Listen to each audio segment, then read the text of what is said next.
Lorsque j'étais marié, mon ex-femme avait petite sœur, petit frère, qui moi je les considérais comme mes neveux parce qu'ils avaient 10 et 11 piges respectivement, tu vois, c'était pas grand-chose. Donc c'était techniquement mes demi-frères, non pas les demi-frères, mais comment ça s'appelle mes beaux-frères, ouais, beaux-frères, belles-sœurs, voilà, c'est pour ça. Alliance. Mais voilà, ça, mais c'était des gosses, donc c'était adorable. Et je me souviens, j'avais joué, dans le sous-sol, ils avaient genre un écran géant, pas un écran géant, mais c'est un rétroprojecteur. Donc tu pouvais jouer à Breath of the Wild sur un mur entier, c'est pour ça. Ouais. Et ça, et les gamins jouaient, c'est génial. Et puis en fait, au bout d'1 heure et demie, le petit Moria fait « Non, j'arrête, ça me fait mal à la tête, j'ai plus envie. » Tu sais, il se lève, il part.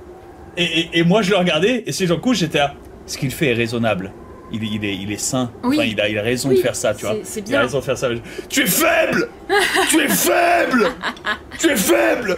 Tu peux pas finir Final Fantasy 9 en one sitting. Tu peux pas faire des speedruns de 14 heures. Les gènes faibles. Voilà, ça. Tu peux pas regarder l'écran sans cligner des yeux. Et ça le gamin il a l'écran, il est trop petit, mais rapproche-toi. Mais je veux pas jouer les yeux trop près de l'écran. Mais putain, tu es faible. Colle ta tête à la télé. C'est ça, et tu as vu ce meme sur Twitter, tu sais, il y a un rebeu qui parle à un gamin et qui dit, quand Naruto explique à Boruto que son enfance était privilégiée, toi tu étais né, tu as déjà goûté le Nutella. T'as goûté le Nutella, t'étais gamin. T'as mangé des BN, t'étais gamin. Vous mangez les soumaks. Tu sais c'est quoi toi la pauvreté, Kharaï? Tu es né, t'avais les chocobéennes dans la bouche. Moi, j'avais pas ça, moi. J'avais pas les marques. Nous, on avait un bout de pain, on était heureux. Tu as Breath of the Wild en 19K sur un écran de cinéma. Moi, j'avais l'Amiga, moi. Moi, l'Amiga sur un écran noir et blanc. Et s'il était trop petit, eh ben, fallait que tu t'approches les yeux de l'écran. On jouait avec des cailloux. Donc en vrai, ça m'a fait beaucoup rire. Mais je me souviens que j'avais rigolé de moi-même parce que j'étais tellement choqué. Et je m'étais là, mais je suis vraiment qu'un enculé d'être choqué parce que le gamin a raison. En vrai, un gamin qui dit et si j'allais jouer dehors plutôt, t'as pas envie de lui dire non, au contraire, il a raison, c'est lui qui a son esprit. C'est bon pour le développement et tout, mais c'est vrai que toi t'es là, mais quoi? Il est faible. Mais c'est ça. Moi je me souviens, moi j'avais que des jeux comme ça, interactifs et tout, et une fois j'ai dû garder une petite, j'avais pris tous les Tobo-Click, donc tu sais c'est quand même interactif et tout, machin. Oui, voilà. Elle faisait qu'un seul des personnages, et à chaque fois elle était, non mais je m'ennuie, on change. Mais t'as pas fait le jeu en entier. T'as pas joué. On change. T'as pas joué bien. T'as pas joué mal. J'ai fait passer au moins 10 CD différents. Et à la fin, elle était non, j'en ai marre du PC. On change. Mais voilà. Mais t'es Mohamed Ali et il y a ton fils, il vient de voir, il fait papa, la violence n'est pas la solution. Je pense que je vais devenir médecin. Je te hais. Je te hais. Comment ça? Sors de la pièce. Tu sais, tu finis comme Heihachi Mishima qui jette Kazuya en bas du fossé si tu veux. Mon fils remonterait la falaise. Alors que moi je passais des heures dans le truc de Dragor à faire des potions magiques. On s'amusait avec ce qu'on avait.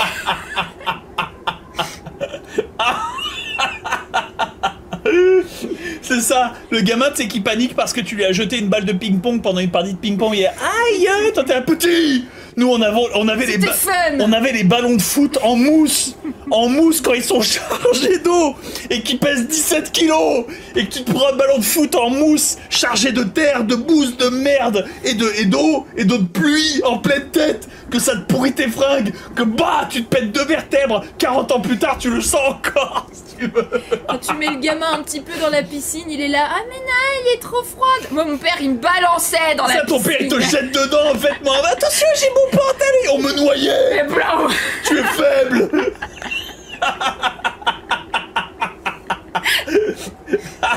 Papa, j'ai mal aux pieds. Mes parents m'emmenaient faire des randonnées de merde en montagne. Je me faisais chier parce qu'à la maison j'avais la Xbox, mais je faisais 40 km dans la neige avec des raquettes qui étaient pas à ma taille. Parce que quand t'étais au local pour louer les raquettes, ils étaient là. Oh, on a une taille au-dessus, mais ça devrait aller pour le petit. Tu es fait. Moi, pour que je nage plus vite dans la piscine, mon père me menaçait. Il nageait derrière moi. Et en plus, il faisait la longueur de la piscine sous l'eau. C'est ça. T'avais vraiment le requin qui était là. quand j'avais bu du sirop d'orgeat, true story, quand j'avais bu du sirop d'orgeat en étant gosse. True story aussi. Oui, bien sûr, mais true story, quand j'avais bu du sirop d'orgeat en étant gosse, mon père en avait tellement marre que je tape dans son sirop d'orgeat qu'il mélangeait à son pastis, qu'il a dit mais oh, mais faut pas faire ça. Mais fils, t'es fou, c'est pas bon pour les enfants, ça pourrait te faire du mal et tout. Et j'ai flippé de ouf. Pendant 3 jours et 3 nuits, j'ai cru que j'avais un cancer. Parce qu'en plus, c'était simultané avec un moment où je me sentais pas bien, j'avais un peu mal au bide, tu vois. Alors moi, mes parents m'ont créé un réel traumatisme. Des clics-clacs et des lits en général. C'est-à-dire, une fois ma mère, elle m'a dit « Arrête de sauter sur le lit ». Et j'étais là « Mais c'est drôle et machin ». Elle fait « Oui, mais tu sais pourquoi on appelle ça un clic-clac ?» Et j'ai fait « Bah non, pourquoi ?» Et là, elle me montre ses mains. Elle les met comme ça, tu sais, les 2 mains alignées, comme ça, à l'horizontale. Elle fait « Bah, clic, clac !» Et j'étais « Ah !» Elle me dit « Si tu sautes dessus, ça se refermera. » Le ressort. Et j'ai dit « Quoi ? Comment ça ?» Ça fait le brouhaha. Et j'étais persuadée que si je sautais ou que je bougeais trop sur un clic-clac, j'allais mourir dedans. Moi, c'est ma grand-mère qui me disait si tu sautes sur le lit à ressort, il y a un ressort qui peut sortir et qui peut se planter dans ta colonne vertébrale. T'es paralysé à vie. Et j'étais là, tu es faible. Et il y avait ça aussi. Et ça, je pouvais mais traverser. c'est horrible. Si je risquais de sauter de trop sur mon lit, je traverserais le plancher, j'atterrirais dans la cuisine, j'écraserais la gazinière et la maison prendrait feu. Et de nos jours, t'as un enfant, il rentre à la maison. Maman, tu devineras jamais. À l'époque, le maître, il a dit à l'école, le maître, il a dit un mot interdit. Tu es faible. C'est ça. Nous, on se prenait des craies tirés comme des missiles Scud à 79 km/h en plein front. Les cils touchaient l'œil, il ferait vas-y, chiale, ça va passer. J'écrivais 5 pages de je ne dois pas me balancer sur ma chaise. Oh 5 pages. Putain, mais moi, j'écrivais 5 pages de je ne dois pas me balancer tout court. Tu te rends compte? Et c'est encore un truc que je fais comme un toc alors que j'ai 36 piges. Donc c'est comme si le mec à l'époque il est je ne dois pas boiter en classe. Je ne dois pas boiter en classe. Je ne dois pas boiter en classe. Mais c'est pas quelque chose que je maîtrise, fils de pute. Je ne dois pas être dyscalculique en cours de maths. Je ne dois pas être dyscalculique en cours de... Mais j'ai déjà pris une gifle de mon prof d'histoire géo quand j'étais en CM1.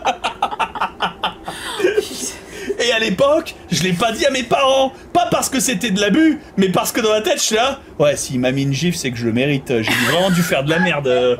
Parce que d'habitude, ce mec est super sympa, mais là, il m'a mis une taloche. Oh la vache. Ah putain, quand j'étais en 6e, non en 5e, 6e, je me souviens de la classe, 5e, en cours de latin, ma prof de latin, qui était assez mignonne, mais qui était finalement assez piètre, ma prof de latin, je dormais, en fait je dormais, voilà, j'étais, vous savez, parfois t'es en cours, c'est le matin, il est 9h du mat, tu mets tes bras sur le bureau, puis tu t'allonges, et boum, tu te cales la tête, et puis voilà, tu t'endors, enfin tu somnoles, tu laisses pisser, parce qu'en fait tu t'en bats les couilles du cours de latin, parce qu'elle te passe omnis, omnus, omnium, toi t'es là, mais oui, c'est bien, mais je m'en bats les couilles. Elle passe à côté de moi et elle a littéralement, je vous mens pas, un livre dans la main qui est le tome scolaire qui fait la taille de la corne des sables d'Ivoire. Moi je me souviens, j'entends, elle arrête de parler, j'entends clac, le livre qui se referme, bah, et là selon mes potes, elle a levé le livre au-dessus de sa tête et elle l'a abattu sur ma gueule alors que j'avais la tête sur le bureau de toutes ses forces. Incredibilis, la brique éducative. J'ai pris... Ouais, c'est ça, j'ai pris 17 psy dans ma gueule, j'ai pris un piège de Prince of Persia dans la gueule, si tu veux. Ouais, ça. Je me souviens que le choc était tellement fort que ma tête a rebondi. C'est-à-dire que je me souviens que ma tête s'est décollée du bureau. Parce que j'ai rebondi contre le bureau, si tu veux. Tu vois, alors que j'étais posé dessus. Elle fait, on dort pas en classe. Putain. Oh elle ouvre le livre et elle reprend somnis, somnus, somnium. Et moi je suis là. Oh la vache. Putain. Première commotion cérébrale. Mais bordel. J'avais un de mes potes, il avait trouvé l'astuce. Il disait qu'il était narcoleptique. Il disait, ah non mais madame, je suis narcoleptique. Vous pouvez pas me faire ça.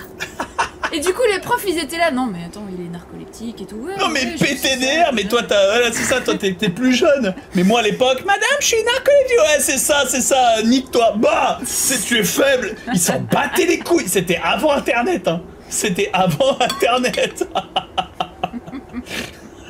Oui j'ai subi une fatalité au X-Ray, c'est vrai. C'était un peu Mortal Kombat. Ah putain.